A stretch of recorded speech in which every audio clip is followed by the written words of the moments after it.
If you're watching season 6 of The Walking Dead with us, you may have noticed a major comic change. I mean, it makes some changes along the way. Characters are folded into each other. But there is a new one, a canon pairing between Rick and Michonne, two of the most long-standing and badass characters of the show, which has many people excited and others less excited. But it is a major difference, and I think it's extremely interesting. Yeah, I love it. And I think that I'm going to go out and believe this myth myself. I feel like, it's probably not true because they probably wrote this way in advance, but I feel like they've watched Rick and Michonne's on-screen interaction and maybe taken it a little differently based on how well they work together. Like, I love how protective Michonne is of Carl and Judith and Rick and that whole little family community. And that was ranging way back when Michonne was trying to hold on to her humanity through everything and kind of, I think she sought refuge in Carl, and that helped draw her and Rick together. And we talk about how enjoyable this is. She was drawn to or tied to Rick's children almost immediately in the series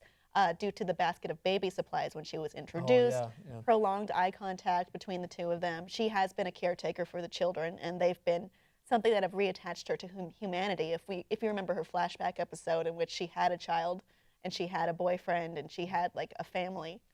This is, I remember it tore her away. Before she ended up with the two armless chained walkers which is around. them. Yeah, that was them, right? So it was, I forgot about that.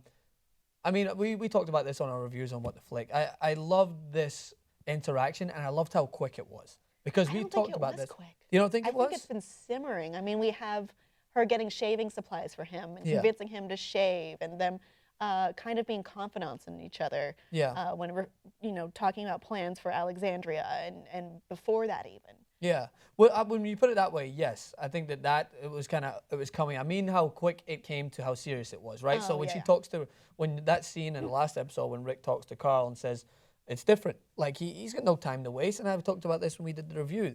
This world is not it's the modern world in their point of view. There's no time wasted trying to figure out whether this relationship's going to work. You're in or you're out. Like, and that's what Abraham's trying to figure out. We were sick of his, indecision between the two women and like, it's just a life I want to live. Yes, what have you.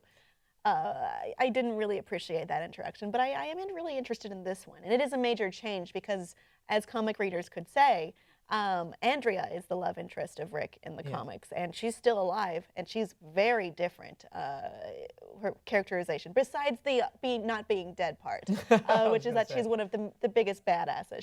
She's close to Carol levels. Yeah. She's around Sasha level, she's up there, and she had become effectively Carl's surrogate mother, secondary mother. So I think Michonne is very much filling in that role now. Which we see frequently, like different characters filling different roles. Like Bob filled the Dale role for a while, and Tyrese was massively different. Actually, in the comics, Tyrese was in a relationship with Michonne, as was, weirdly, Morgan. Oh, which wow. sounds like foreign a massive to us. orgy to me. No, it's not all at once, Francis.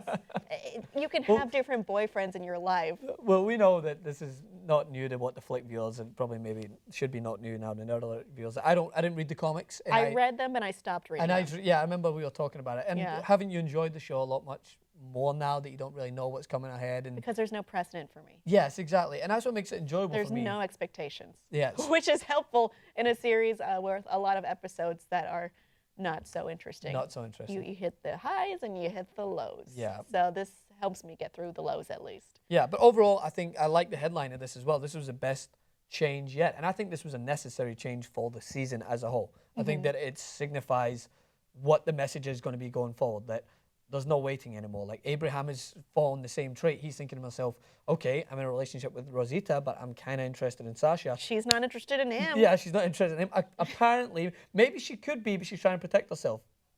That's what my theory is. Maybe no means no. Maybe no. I'm just potentially. Saying. Could be. But either way, I think that that's the overwhelming thesis of the recent episodes, is that this world, there is no waiting. The things can change at the drop of a hat. You see who you want, and you go for it. So I'm waiting for Daryl to make the move on Carol. What? Okay, yeah, I'll deal with it. I think it could work. Audience, what do you think of the big changes made in The Walking Dead? In particular, Rick and Michonne, canon forever. Let us know below in the comments, and please like and subscribe for more.